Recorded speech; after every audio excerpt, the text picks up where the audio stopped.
Oh, thank you again. Thank you, Cindy.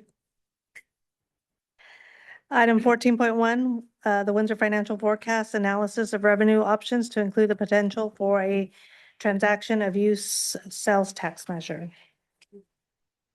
Thank you, Mayor Reynosa. John Davis, Town Manager. A lot of buzz about this item today, and so I'm happy to bring this to you as a first step in giving council an update of the work that's been done by the team that you see before you on evaluation of the potential for a sales tax measure for council consideration in 2026. So first, I'd like to introduce everybody. As you know, we have Tim Ricard, Economic Development Manager, Nick Walker, Administrative Services Director, Olivia Lehman, Parks and Recreation Director, Lauren Burgess, Senior Management Analyst for the Town Manager's Office, and myself. We're the team of grassroots, in-house staff that is leading the charge to try to get the council the information necessary to make an informed decision about this potential measure in the future. I do want to make clear, with great thanks to the Press Democrat and our local news agencies for being interested and picking up the story about the council's potential consideration. No decisions have been made at this time about this. There have been no decisions by the council or the staff been made. As some of you know and some of our residents know, we have been talking to people in the community, engaging their interest and receiving their input, and we've heard some really great things. What we're here to do tonight is to simply give you an update and request, should you choose, for us to continue to investigate the opportunity and then proceed with some more community outreach and to do some listening and get out there and hear what people have to say. So I just wanted to disperse any concerns that a decision was made at some point. So moving right along, the agenda for this evening is to give a brief history of the budget and an overview update. As you know, we went through the budget hearings in that process. We also recently returned to council with the discussion of the discretionary list items, at which time we also, looked back at what we had talked about during the budget process and really had, reset and identified the issue, identifying the problem. Tonight, we're here to really talk about potential solutions. So there will be an analysis of revenue options. Nick will take us through a review and an update, budget overview. Then we'll kick it over to Tim, who'll do an analysis of revenue options, sales tax measure discussion. This is following the staff report that you all have in your agenda packets. We have Olivia who'll talk a little bit about community outreach, and then myself who can talk about next steps. So with that, I want to turn it over to Nick for conversation about the budget and overview and an update. Thank you. Yeah, thanks, John. Nick Walker, Administrative Services Director. Good evening. We just wanted to kind of set the stage with, the challenges that we've been discussing over the past several months through budget creation. And then again, last month with the update to the financial statements. But Windsor's facing a significantly challenging economic time. General fund revenues are stagnant, haven't had much growth, and are actually looking to decline slightly over the next couple of years. The police and public safety contract, one of the largest costs of the general fund, has risen significantly over the past couple of years.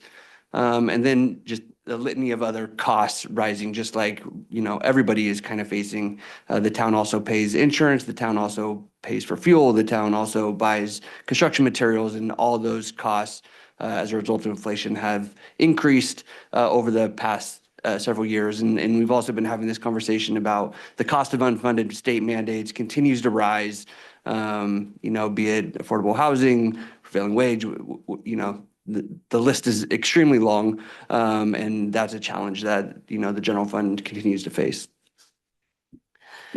A quick reminder of sort of the buckets of costs that the general fund does support. It's not water and wastewater services. Those have a rate structure that we collect from the customers, but the general fund does pay for police and public safety, streets and roads, parks and rec, economic development, community events and services really for the residents, youth, seniors, and families.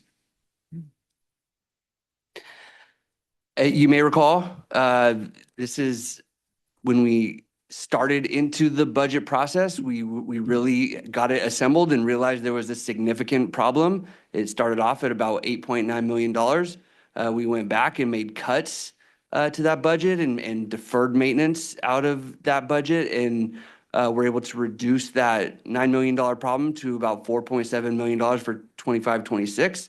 That problem replicates, if more or less, in 26-27, and really the forecast shows it continuing into the future.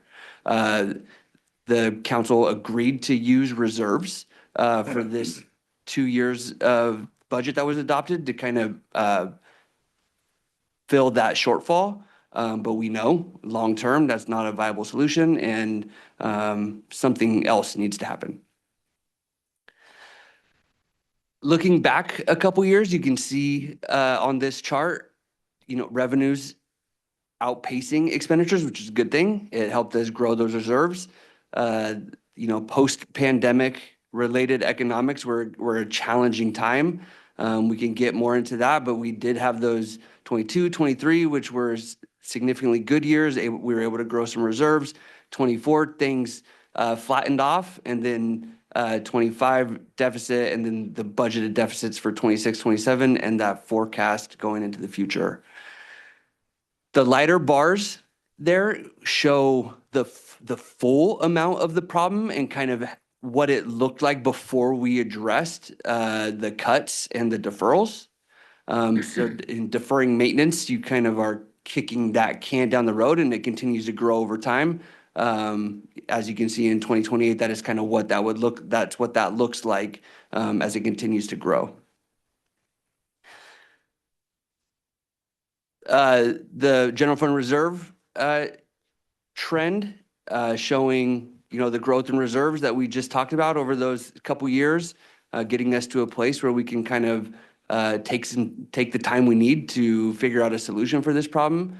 The horizontal dashed line would be kind of where we were at on June 30 of 2025. The orange line meeting the general fund goal of the blue line at the end of this budget cycle, and then it dipping below that 25 reserve on a forecasted basis, and assuming no solution put in place, which we all know there will be a solution. We don't know if it'll be a revenue measure, but we do know that we most likely won't run out of money. We won't let the town run out of money in 2 years following.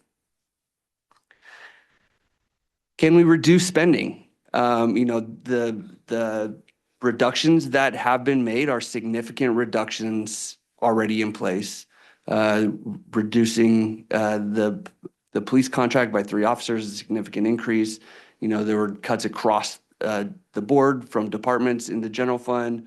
We are holding vacant staff positions open, and the discussion of deferring maintenance is one that we're having.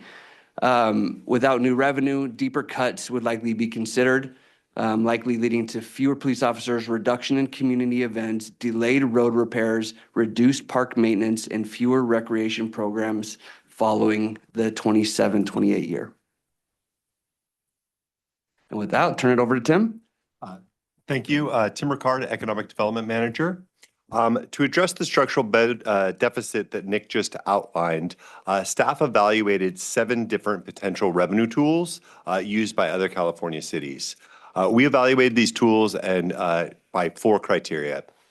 Number 1, who pays the tax? Is it residents? Is it property owners? Is it businesses? What is the vote required? Is it a 2/3 vote, or is it 50% plus 1 threshold in order to pass the measure? The estimated annual revenue any particular tax would generate. And finally, the applicability. And this really goes to the fact that whether it can be used for ongoing maintenance or ongoing budgeting, the general fund, or if it is one-time funds such as a bond for infrastructure. So here is a chart that kind of walks through all of that information. And I will take a few minutes to just kind of walk through each one and give you the details. So transit occupancy tax, or TOT, applies to overnight stays in hotels, motels, and short-term rentals. Visitors pay the tax. Windsor's TOT revenues are approximately $2.7 million each year. And each 1% increase would generate roughly $225,000 annually. While a modest increase could supplement revenue, it would not close the deficit. Windsor, like most Sonoma County jurisdictions, already has a high combined lodging rate of 14% when including the countywide business improvement assessment, or BIA, and this is the 2% that pays for Sonoma County tourism. Given this landscape, Windsor has limited room to expand its TOT rate without affecting competitiveness. Business license tax. The town currently charges a flat rate business license fee rather than a business license tax. New businesses pay a one-time application fee of $71 and then an annual renewal fee of $26. These amounts are designed solely to cover the administrative costs of processing and maintaining business licenses. By law, such fees cannot be used to generate revenue for other town services. They must be limited to a reasonable cost of program administration. By contrast, a business license tax is a voter-approved revenue measure that generates ongoing, unrestricted funds for general municipal purposes. A BLT, not just a sandwich, a BLT can be structured in several different ways, such as a flat amount per business, a tier rate based on gross receipts, or a hybrid model that scales with the business size or type. Depending on the structure and rate adopted, a modernized business license in Windsor could generate between $500,000 and $1.5 million annually. Implementing such measure would require a majority, 50% plus one vote at a general election. Why a business license tax would diversify local revenue and ensure businesses contribute directly to the community, it would also place the financial burden primarily or solely on Windsor's local businesses, rather than being shared regionally with visitors and non-residents. Property tax increase. Under Proposition 13, property tax rates in California are capped at 1% of the property's assessed value, and cities cannot raise this rate to fund general operations. The only mechanism available to increase property tax revenue is through voter-approved general obligation bonds, which must be dedicated to specific capital improvements such as facilities, infrastructure, or parks, and require a 2/3 voter approval. Because these revenues are restricted to debt repayment for specific projects rather than ongoing operations, a property tax increase is not a viable tool for addressing our general fund structural deficit. A parcel tax. So a parcel tax is a flat charge applied to each taxable parcel within the town. Typically, it's used to fund specific services or capital improvements, such as parks or public safety facilities. Under California's Proposition 218, parcel taxes are classified as special taxes and therefore require a 2/3 voter approval. Revenues must be dedicated to clearly defined purposes and cannot be used for ongoing general government operations. While a parcel tax provides a stable and predictable source for funding, their restrictive legal framework and high voter threshold make them a challenging and inflexible tool for addressing our general fund deficit. Utility users tax, or UUT, is a percentage-based charge to utility bills such as electricity, gas, telecommunications, or internet services. Some cities also apply a UUT to water or sewer or solid waste services.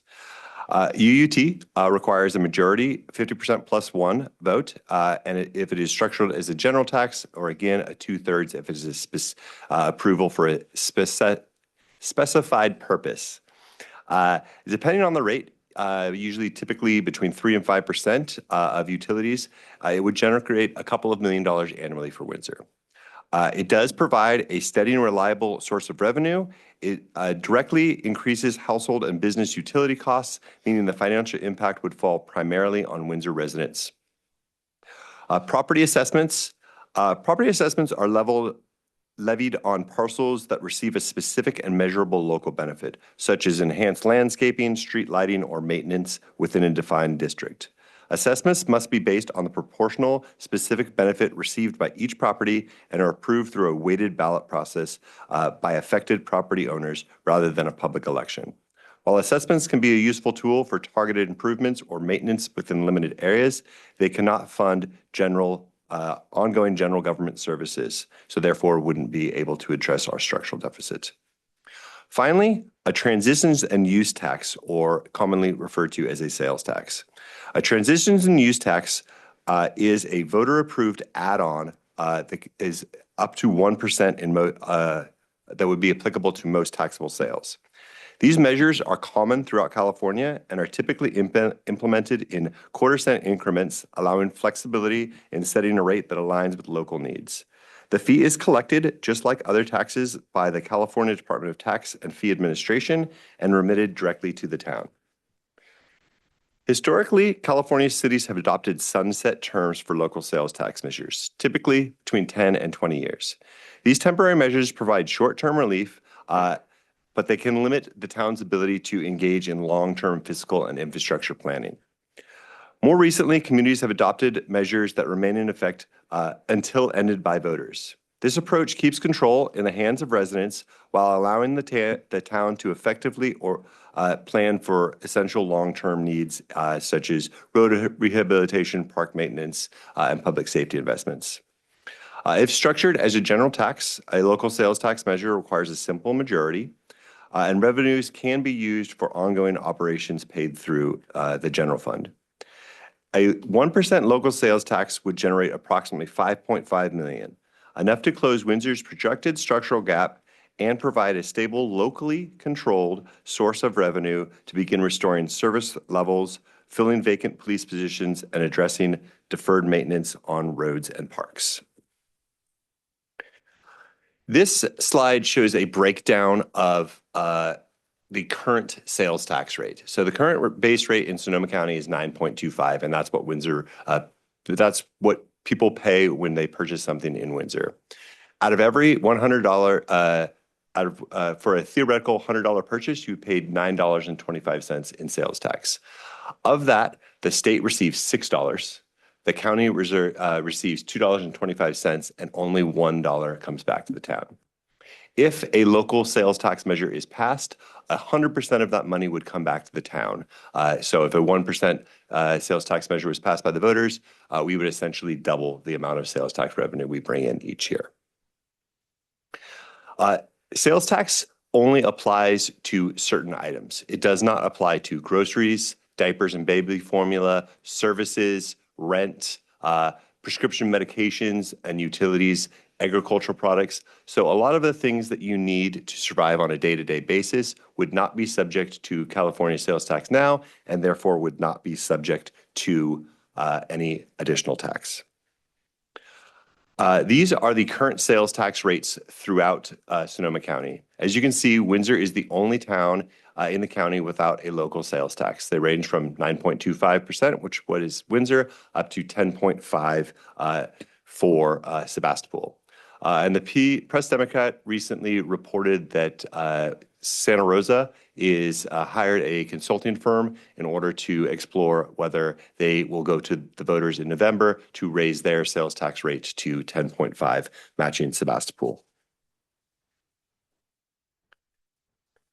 This comparison on your screen again highlights Windsor's unique position as the only city in Sonoma County without a local sales tax add-on. This is also not a recent development. For decades, the town has been a careful steward of taxpayer dollars, maintaining high-quality services and balanced budgets without relying on additional local tax revenue. Meanwhile, other cities have generated millions of dollars annually through their local sales tax to fund public safety, parks, infrastructure improvements, et cetera. And many of these cities have been collecting that millions of dollars a year for decades. If you look for Santa Rosa, it's going all the way back to 2004, other communities in 2010. So Windsor has never gone to the voters to ask for a local sales tax. And now I'll hand it over to Olivia. Good evening, Olivia Lehman, Parks and Recreation Director. Some of the first questions that we receive is just because other communities have doesn't mean we need to. And I would encourage everyone to think about how and where they make their regular purchases. Oftentimes, there are services that are offered outside of the community that the town simply doesn't even have a retailer that could service those needs. And so Windsor residents are already leaving the town and paying these higher rates. Every time you go and shop at Costco or Target, your tax rate is already applied at this rate. And while some would say that's great, we can stay low, by spending our funds that way, we are serving and supporting these other communities and their infrastructure and their park programs. And others that come to Windsor to shop at some of our stores and services could potentially also be paying that to support Windsor. We really want to encourage everyone to think about what the benefits of this investment could mean for our community. With the forecast as it is, we are looking and considering having to reduce really important and critical services with our community, those of which most of us moved into this community because they were here. We're talking about really safe streets. We're talking about low crime rate. We're talking about a park system and recreational programs that really focus on our family-friendly community. Community events and well-maintained infrastructure. All of that is funded through our general fund, and all of that is at risk without bringing additional revenue in. As Nick mentioned, there's really two options. There's increased revenue or reduce expenses. And so really what we don't want to be in a position of is having to prioritize amenities that each one of us consider critical within our community. A locally controlled sales tax is really an investment in our community to maintain and sustainably prolong this community which we know and love. It would allow us to maintain public safety. We can maintain our traffic cops that keep speeders down. It can support our school resource officers within our programs. It allows us to maintain our road safety, addressing potholes and crosswalks. It allows us to keep recreational programs within our community low and accessible and affordable for everyone, and providing community events throughout the year that really become the heart of what we consider our community. The one coming up, the holiday celebration, is a free event that's offered to our community that thousands of people come out and enjoy.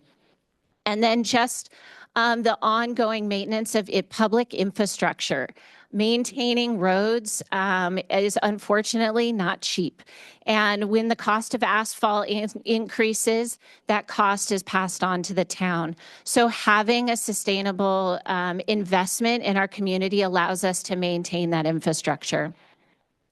But we really know that this has a dramatic impact on the community. Everyone is feeling the economics in addition to the town. The reason that our costs and expenses are going up is the same reason that everybody's family budget is increasing as well. So we're focusing on this grassroots opportunity to go out into the community. This team will be willing to come to any and all community events that we get invited to. We're going to be focusing on not only hosting town halls here at the town, but also going out into the community, meeting with community groups, meeting in community rooms at the mobile home parks, providing opportunities for businesses and partner roundtables, online engagement. We really want an opportunity to not only educate folks on the challenges ahead, but also include people in the conversation. We know that there's only a fraction of people that are even listening to this presentation this evening.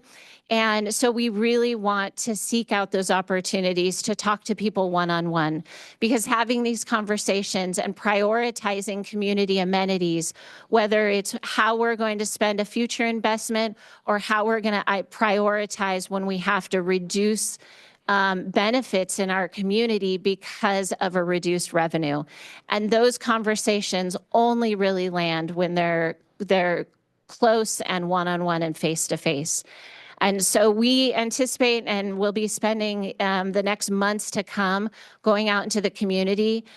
We encourage anybody that's listening this evening to reach out to us. Our contact information will be at the end so that we can come and have these conversations in small forums, in safe spaces where people feel comfortable asking questions and engaging with the town staff.